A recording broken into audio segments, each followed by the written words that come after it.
বলছে বিড়ি খাওয়ার দোয়া হলে কে বিড়ি খেতে বসিবে এই দোয়া পড়ি, বলছে বল না রে দোয়াটা কি, বলছে अल्लाहुम्मा बारिक लाना फीमा बेड़ी टाना। बात करके जा रहा हूँ क्योंकि माहौल मुझे नहीं मिल रहा, मुझे ऐसा लग रहा है कि आप लोग मेरी बातों को नहीं समझ। बंगला बोलने वाले, बंगला समझने वाले, बंगला खाने वाले लोग हैं, उर्दू कहाँ से समझेंगे। फिर भी कुछ लोग समझ रहे हैं, ये अल्लाह की बड़ी मेहरबानी है। फिर भी सुनते जाइए, बड़ा आसान लफ्ज में बोल के जा रहा हूँ मैं आप लोगों के सामने। अल्लाह का डर, कहीं भी रहो अल्लाह से डरते रहो। फायदा क्या होगा कि तुम गुनाहों से बच जाओगे। मिसाल के तौर पर रास्ते से जा रहे, सुनिए मेरी बातों को, रास्ते से जा रहे, किसी ने आपकी गर्दन पर तलवार रख दी, किसी ने आपकी गर्दन पर तलवार रख दी और कहा तुम किस धर्म के मानने वाले हो। अब आप दिल ही दिल में कहे यार अगर मैं कहूं कि मैं मुसलमान हूं तो मेरी गर्दन काट दी जाएगी, मेरा सर काट दिया जाएगा, तो चलो मैं कह देता हूं कि मैं फला धर्म के मानने वाला हूं। मैं उनके डर की वजह से आप धर्म परिवर्तन कर रहे हैं, धर्म को तब्दील कर रहे, बदल रहे। नहीं, डरने की जरूरत नहीं है। अल्लाह के नबी फरमाते उस हालात में भी जब तुम्हारी गर्दन पर तलवार रख दी जाए और तुमसे कहा जाए कि किस धर्म के मानने वाले हो, किस रिलीजन के मानने वाले हो, उस वक्त भी डरना तो बस अल्लाह से डरना। किससे डरना? अल्लाह से डरना। कौन कह रहे हैं इत्तक़िल्लाह हैसुमा कुंता, जब भी डरो अल्लाह से डरो, जहां भी रहो अल्लाह से डरो। सिर्फ इस हालात में भी नहीं, अब रात के 12 बजे आप घर में गए, जलसा सुन के घर में गए, घर में जाने के बाद अब आपके हाथ में मोबाइल फोन है, बात समझ में आ रही है, आपके हाथ में मोबाइल फोन है। अब दिल करता है चलो साहब एक गाना सुन लेता हूं। कौन सा गाना? ना तो बादाम बादाम दादा कांचा बादाम আমার কাছে নাই গো বুবু ভাজা বাদাম, শুধু পাবেন কাঁচাই বাদাম। अब दिल कर रहा है साहब चलो एक गाना सुन लेता हूं। अल्लाह के नबी फरमाते हैं रात के 12 बजे गाना सुनते वक्त अगर डरो तो बस अल्लाह से डरो।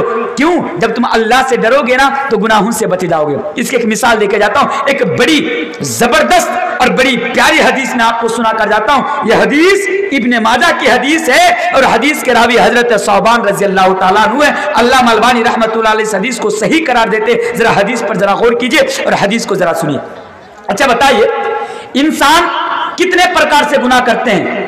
कितने प्रकार से? 2 प्रकार से गुनाह करते कि नहीं करते हैं?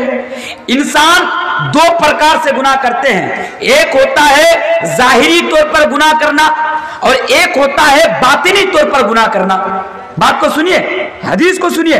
इंसान जो है ना वो 2 तरह से गुनाह करते हैं, एक होता है जाहिरी तौर पर और एक होता है बातिनी तौर पर। जाहिरी तौर पर यानी लोगों की नजर के सामने गुनाह करते हैं। इसकी एक मिसाल दे देता हूं। माह रमजान में, रमजान के महीने में एक आदमी चाय की दुकानों पर बैठकर, मान लीजिए सोलपाड़ा है, सोलपाड़ा में चाय की दुकानों पर बैठकर वो चाय पी रहा है, चाय पी रहा है। अब बताइए रमजान के महीने में बिला उज्र रोजा छोड़कर चाय पीना ये हलाल है या हराम है? क्या है? हराम है ना, हराम है। अब आपके खुर्रा के इमाम साहब उस रास्ते से गुजर रहे हैं। अब इमाम साहब की नजर जब इस इंसान पर पड़ी जो रमजान के महीने में चाय की दुकानों पर बैठकर चाय पी रहा है, तो इमाम साहब ने कहा क्या रे नालायक, तुम इतने बड़े हो गए हो, तुम रोजा नहीं रखते हो और रमजान के महीने में तुम दुकान में चाय पीते हो, तुम्हें शर्म नहीं आती? जाओ चुल्लू भर पानी में डूब कर मर जाओ। वो क्या जवाब देता है? अरे मौलवी साहब जब अल्लाह से नहीं डरना तो लोगों से क्या डरना। जवाब आता है कि नहीं आता?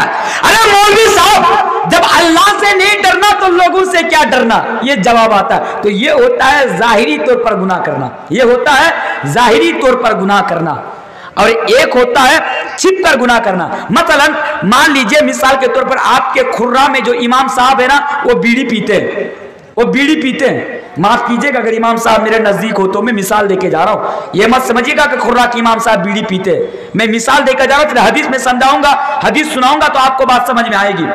अब इमाम साहब बीड़ी पीते हैं, बीड़ी पीने की लत, आप लोग बीड़ी पीते कि नहीं पीते? पीते हैं ना? आप लोग बीड़ी पीते कि नहीं पीते हैं? पीजिए, मैं बोल के जाता हूं बीड़ी पीजिए। जब तक दिन में आप 14 बीड़ी नहीं पीजिएगा ना, कल कयामत के रोज आपको नजात नहीं मिलेगी, आप जन्नत में नहीं जा सकते। सच बोल रहा हूं, आप ज्यादा से ज्यादा बीड़ी पीजिए। और अगर सबसे पहले मरने की चाहत हो, बहुत जल्दी मरने की चाहत हो तो और बीड़ी पिया कीजिए, जल्दी मरने का काम आएगा, जल्दी मर जाइएगा। क्यों बोलूं कि बीड़ी पीना हलाल है या हराम है? बोलते बोलते थक गया। कुछ साहब ने तो एक रास्ता निकाल दिया कि मकरू है, बीड़ी पीना मकरू है। तेरे बाप के घर की दलील है, यह मकरू है? आजा मेरे सामने, तुझे बताता हूं कि बीड़ी पीना मकरू है, हलाल या हराम है। साहब कहां कहां से फतवा लाते हैं, मैं तो उधर जाऊंगा नहीं।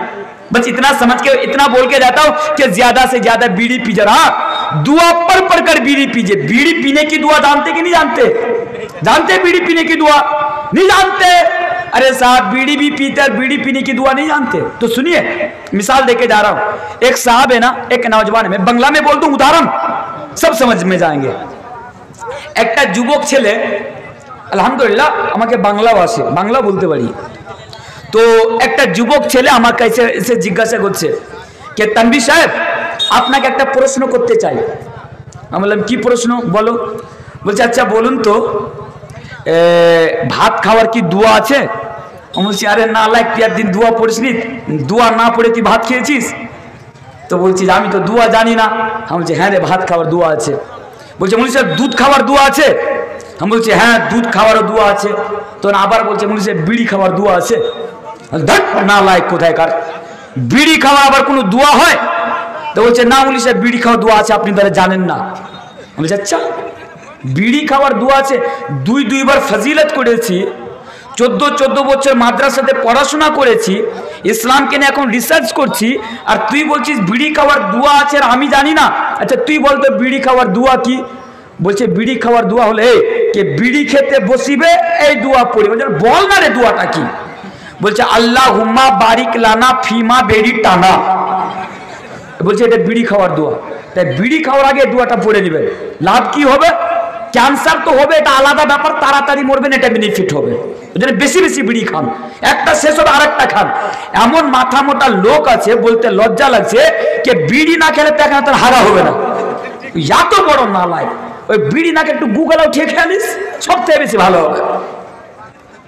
अजीब है मेरे भाइयों, दीन का हमने मजाक बना के रख दिया। पीते भी हैं तो हलाल समझ कर पीते हैं, पीते भी हैं तो हम उसको गुनाह भी नहीं समझते हैं। ये मामलात है आज हमारे सामने, आपके सामने। तो क्या बता रहा था?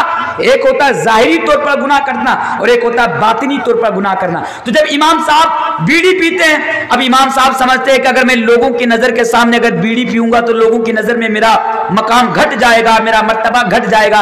तो इमाम साहब क्या करते हैं? मकई की खेत में जाकर बीड़ी पीते हैं, मकई में खेत की।